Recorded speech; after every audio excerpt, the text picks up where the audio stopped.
The late afternoon sun cast a golden glaze over Sagebrush Hollow, a quiet town nestled between vast open fields and sleepy hills. A breeze drifted lazily through the dusty main road, sending dry leaves tumbling in little swirls across the cracked pavement. Most folks had already retreated indoors, waiting for the cooler hours of evening. But out in front of the old feed store, slouched against the wood siding, sat a man they called Cowboy. No one really knew his real name. Some said he'd once been a ranch hand. Others whispered he'd served in the army and lost everything after coming home. But whatever the truth was, one thing was clear: he was a drifter, with worn boots, sun-faded denim, and a silence so thick it built a wall around him. Cowboy had become a familiar figure in Sagebrush Hollow over the past 6 weeks.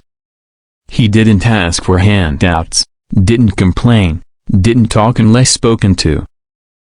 He just showed up early in the mornings, often seen helping Old Man Jenkins move hay bales or patch up his falling barn door. He'd fixed the swing in front of the church when no one else bothered. He'd repaired the fence at the school after a storm, without anyone even asking. People saw him, nodded his way, sometimes muttered a cautious thank you, and carried on. No one invited him in. He never asked. He slept wherever he could. Sometimes near the church steps, bundled in a rough wool blanket. Sometimes under the tree behind the hardware store. Always in shadows, always away from attention. Yet despite his quiet presence, someone had been watching him far more closely than anyone suspected. On that particular afternoon, with the wind softly howling through the cracks in the feed store walls, Cowboy tilted his hat forward to shield his eyes from the setting sun. He was halfway between resting and drifting when 2 small figures approached him. Tiny footsteps. Giggles. Matching red dresses and identical twin braids bouncing with every step. They marched right up to him like they'd been planning this moment for days. "You like dogs?" one of them asked suddenly, without any hint of hesitation. Cowboy blinked. The voice was so sudden, so high-pitched, he thought for a second he'd imagined it. He tipped his hat back slightly to get a better look. 2 little girls. Same round faces, same freckles. Maybe 7 years old. Staring at him like he was some sort of ancient puzzle they were determined to solve. He gave a slow nod. "Sure do. We have one," the other girl said matter-of-factly. "His name is Biscuit." Cowboy chuckled softly. "That's a good name for a dog."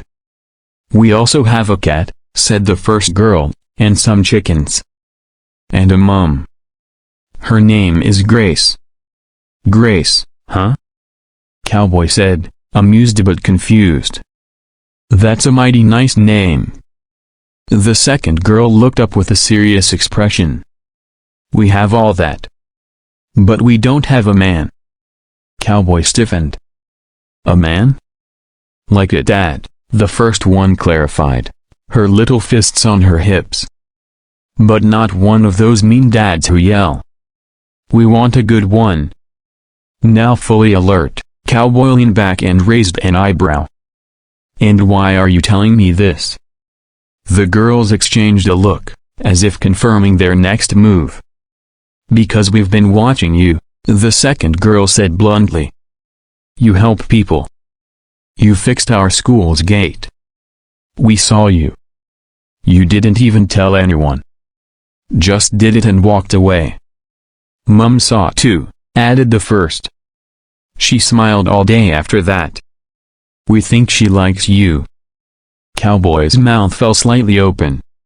"You think she likes me?" The girls nodded in unison. "We know it." He exhaled a shaky breath, caught between humor and disbelief. "Little ladies, I don't think She works all the time," interrupted the second girl. "She's tired. She bakes pies for the diner, then sews at night. She talks to herself sometimes. She thinks we don't hear." "But we do." "She said she doesn't need a man," said the first girl, "but that's not true." "We do. And you don't have a home." The words hit him like a soft stone to the chest. He swallowed hard. "You want a home," the girl repeated. "And we need a man for our mum." Silence. For a long moment, the cowboy couldn't speak. The wind stirred again, lifting a corner of his coat. He looked down at the ground, then at the girls, then at the horizon beyond the town where the sun had begun to dip below the hills. "I ain't the right kind of man for that," he finally muttered. "You don't even know what kind you are," the first girl whispered, eyes narrowed, "because no one gave you a chance." "You don't have to be our dad," said the second softly. "Just come to dinner. We made a plan." He looked at them with disbelief. "You made a plan?" "We told Mum we invited someone," said the first, suddenly a little sheepish. "She thinks it's our teacher." Cowboy ran a hand over his beard, chuckling in disbelief. "And what if she gets mad?" "She won't," said the second girl. "She might be surprised. But not mad." They both reached for his hands without another word. And before he could even think to protest, they were pulling him off the wall, leading him down Main Street with the kind of determined joy that only children could summon. The townsfolk looked on, puzzled. The postmaster, who had just finished locking up the shop, did a double take. Mrs. Lambert, the gossip queen of the town, stood at her porch with a pie in her hand and her jaw dropped. "Well, I'll be damned," she whispered. "Those girls did it." As they passed the sheriff's office, Deputy Miles leaned against the doorframe, squinting into the sunlight. "That him?" he muttered to the sheriff. The sheriff grinned. "Yep. Told you they'd rope him in eventually." When they reached the small wide house on Maple Street, the girls let go of his hands and ran inside. "Mum." He came. The screen door slammed behind them, and Cowboy stood outside, hat in hand, heart pounding like it hadn't in years. Grace appeared in the doorway, wiping flour from her hands, eyes wide with confusion and something else. Surprise. Curiosity. Maybe even recognition. "You're not their teacher," she said with a small smile. "No, ma'am," Cowboy said, stepping forward. "I believe I've been invited for dinner?" Grace studied him for a moment. The man with no past, no home, and eyes that spoke of stories untold. Then she laughed a soft, musical sound and nodded. "Well then," she said, stepping aside, "come in." Dinner was warm. Simple. Fried chicken, cornbread, mashed potatoes. Cowboy ate like a man who hadn't sat at a real table in years. Grace watched him quietly, amused by the way he said ma'am after every sentence. The girls sat on either side of him, showing off drawings, feeding scraps to Biscuit, chattering away about school, chickens, and a frog named Marvin they were keeping a secret. When dinner ended and dishes were cleared, Cowboy stood, ready to leave. But the girls looked devastated. "Can he stay for the pie?"